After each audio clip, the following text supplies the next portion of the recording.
Merci de choisir les programmes de Radio Futur Média. Invité tech de ce samedi dans RFM Week-end. Ahmadou Maïssa Faye, bonjour.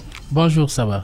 Vous êtes le directeur informatique du groupe Futur Média. Vous êtes analyste programmeur comme spécialisation, MBA en administration générale. Vous avez une maîtrise en informatique à l'université Laval au Québec, c'est au Canada. Alors, nous avons parlé de l'actualité.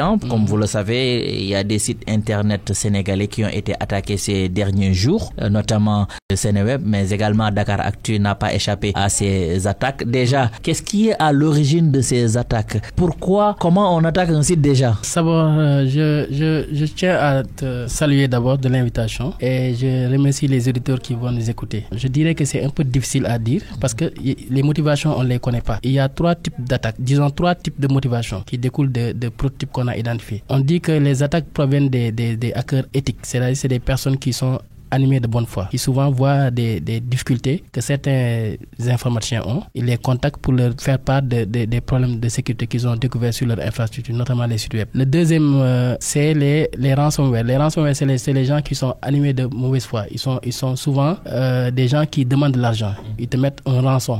Comme on kidnappe une personne, on demande de payer pour libérer cette personne-là. La troisième, c'est les activistes. Les activistes, c'est des gens qui sont souvent attaqués à une personne parce qu'ils ne sont pas alignés suivant disons, à leur vision ou bien à leur politique. De ces trois attaques-là, toujours c'est des attaques. Disons qu'aujourd'hui, si on prend le prétexte de Sénéweb, c'est des attaques, c'est des cyberattaques. Sénéweb a subi ce qu'on appelle des attaques de déni de service. C'est-à-dire c'est des requêtes simultanées qui reçoivent en un temps record, qui sont souvent issues de machines qui sont infectées. Ce n'est pas des personnes, mais c'est des machines. C'est des virus, c'est des bouts qui envoient des requêtes simultanées. Vous savez, à chaque fois qu'on va sur le web pour consulter un site web, l'action est humaine. On vient pour consulter un article. On clique sur la photo et il y a l'URL qui s'affiche en haut de la barre de navigation. Mais s'agissant de ces types d'attaques-là, l'action humaine est remplacée par des actions automatiques. Et là où un humain fait une action, disons, surtout le Sénégal, si on calcule dans la journée pour Sénéweb, il peut y avoir, supposons, 100 000 connexions. 100 000 connexions, et ça se fait en 24 heures. Mais ici, dans le cas d'espèce, une seule personne, une seule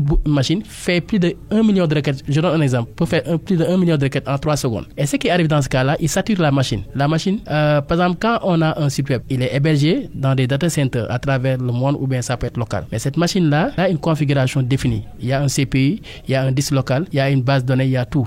C'est calibré. Maintenant, quand on subit ces attaques-là, c'est comme si là où nous sommes, c'est un bureau qui peut prendre, le studio là, disons, ça peut prendre 10 personnes. Si on ouvre la porte et qu'on doit accueillir 100 personnes, il n'y aura pas d'espace. C'est pareil. Les requêtes là qu'on envoie simultanément, ils vont aller saturer la bande passante. Donc la machine à un certain moment bug. Ce qui fait que le service que devait fournir le site web là, on l'a plus. Donc la personne qui est censée ouvrir le site web et lire les articles, quand il vient, il clique, il voit que le site ne marche pas. Mais donc rassurez-vous, ce type d'attaque, c'est pas des attaques d'envergure parce que ça ne détruit pas l'infrastructure, ça ne détruit pas les fichiers. Juste que ça plante la machine. Ça permet de planter la machine. C'est comme si vous ouvrez votre machine là aujourd'hui, vous essayez de faire plusieurs tâches en même temps. Si vous n'avez pas une machine assez puissante, vous voyez que les fenêtres ont tendance à bugger. Et ce que vous faites, oui, vous fermez la machine et vous redémarrez. Ça se limite à ça. Mais sauf que dans l'approche, c'est pas aussi grave, mais ça permet de casser une crédibilité. Par exemple, aujourd'hui, un site comme Sénéweb, certainement, il a des engagements commerciaux. Maintenant, ces engagements commerciaux-là, dans la journée, si on devait les diffuser, on ne les diffuse pas. Aussi, il y a un autre aspect. Par exemple, Sénéweb, aujourd'hui, il a une envergure. IGVM, il a une envergure. Dakar, c'est un site qui a une envergure. Si on se dit que dans la journée, on n'a pas regardé Sénéweb, c'est comme si une maison de presse qui ne fait pas son journal. Donc, c'est un peu l'image qu'elle écorne. Mais en termes d'infrastructure, en termes disons, de fichiers, c'est pas corrompu. Mais il y a l'impact aussi, qu'on le voit, l'impact commercial. Oui, c'est ça. Il y a toujours des cibles. Si on prend le cas... Moi, quand vous dites infrastructure, ça ne touche pas l'infrastructure. Je me dis que c'est l'infrastructure. Non, ça a touché l'infra. Ça dit, il n'a pas corrompu les fichiers. Aujourd'hui, pendant toute la phase d'attaque, vous avez vu que les fichiers, les articles étaient là. Ce que je veux dire par là, les gens qui ont fait l'attaque, ils ne sont pas allés jusqu'à avoir accès à la base de données. Ils n'ont pas accès aux scènes de fichiers. Si c'était le cas des ransomware, ces genres de personnes-là, ils font des attaques de force brute. C'est-à-dire c'est des gens qui sont passés par des URL DDoS, boot, ils vont t'envoyer des requêtes qui vont percer l'accès là où on entre avec le login et le mot de passe. Dans ce cas de figure-là, la personne peut avoir accès à la base de données. Et s'il a accès à la base de données, il va corrompre les informations. Là-bas, on dira que c'est quelque chose qui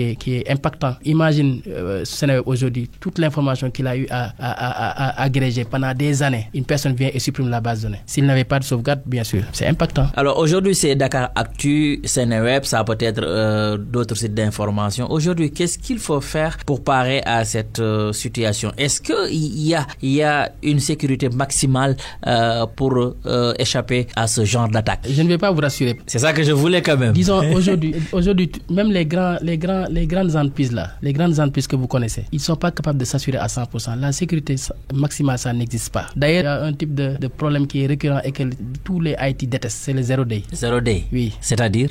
C'est des virus qu'on ne connaît pas, qui est là, qui est récent.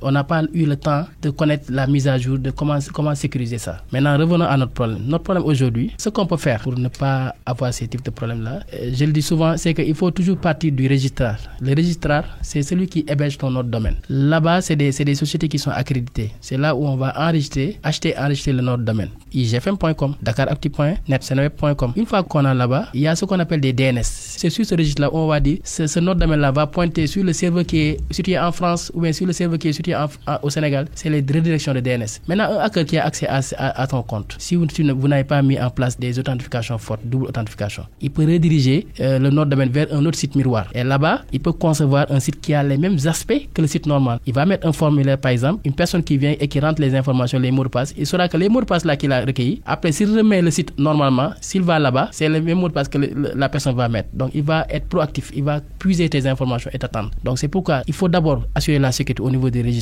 Là où on a hébergé les noms de domaine, il faut avoir une double authentification, sécuriser le compte. Ça permet de ne pas être hacké sur la redirection des adresses IP sur les serveurs. Et ça permet aussi de ne pas être hacké sur les mails. C'est là-bas où on pointe les serveurs SMTP où les mails vont marcher. S'il a accès à ça, il peut même envoyer des mails à des personnes. Ce sera des mails corrects. Vous allez voir que c'est votre directeur qui vous envoie un mail, alors que c'est des phishing. À partir de cet aspect-là, on vient sur l'aspect du serveur. Quand on loue un serveur ou bien quand on héberge ces fichiers, on a deux options. Soit on a accès à un serveur dédié, c'est des serveurs où l'infra t'appartient, ou c'est des serveurs mutualisés. On a des data centers ici. Je prends le cas de Sonatel. Sonatel, il est ici. Il a une infrastructure où on peut avoir accès à des serveurs dédiés ou bien à des serveurs mutualisés, l'un dans l'autre. Il faut savoir que ces serveurs-là, ils te donnent la liberté en tant qu'administrateur d'exploiter tes ressources. Là-bas, il y a des ports qui sont ouverts. Et puis, je vais faire une digression pour dire que tout ce dont on parle passe par des ports. C'est les portes. C'est des ports HTTPS, des ports HTTP 80, ports HTTPS, ports SSH, ports FTP. Maintenant, pour un IT qui travaille sur son site web, il peut avoir accès à ces ports-là pour se connecter à partir de chez lui,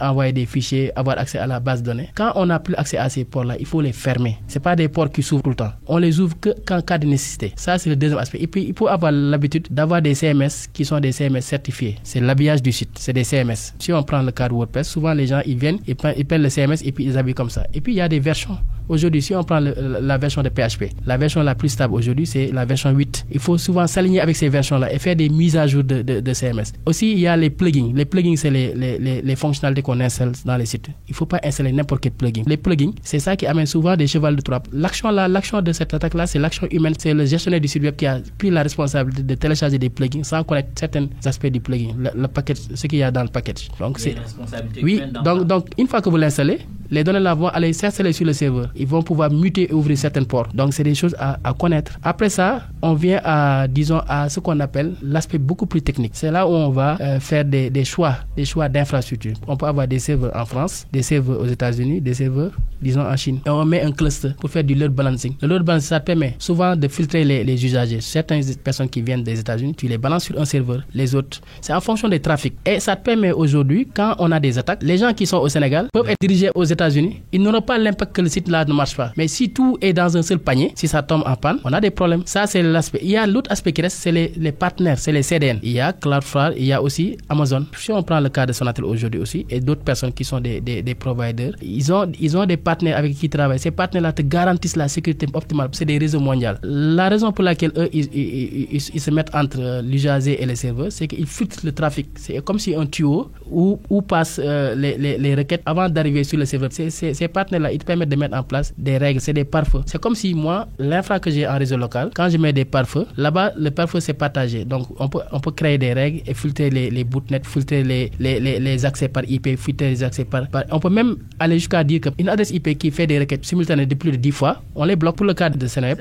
Certainement, ils ont vu des adresses IP qui ont fait des requêtes simultanées millions de fois. Maintenant, quand on met une règle, on dit que cette adresse IP-là, si on remarque qu'il y a une adresse IP qui est récurrente et qui fait des requêtes simultanées, disons 10 requêtes, on bloque. Donc, ça permet de ne pas surcharger le serveur. En gros, la sécurité maximale, c'est pas possible, mais quand même, il faudra être proactif et mettre en place une architecture qui permet d'être opérationnelle. Dernière question, est-ce que le site de la maison est protégé? Je savais que vous alliez me poser cette question-là. Bon, disons que quand j'ai vu l'attaque de Seneweb, ce que j'ai fait une action qui est normale. Je suis allé me prévenir. Mais je ne garantis pas que demain, il y aura des gens qui seront beaucoup plus chevronnés que moi, qui vont tenter. Aujourd'hui, je suis en train de faire l'émission. Un activiste peut dire que le gars là, il est en train de montrer qu'il est fort. On va l'attaquer.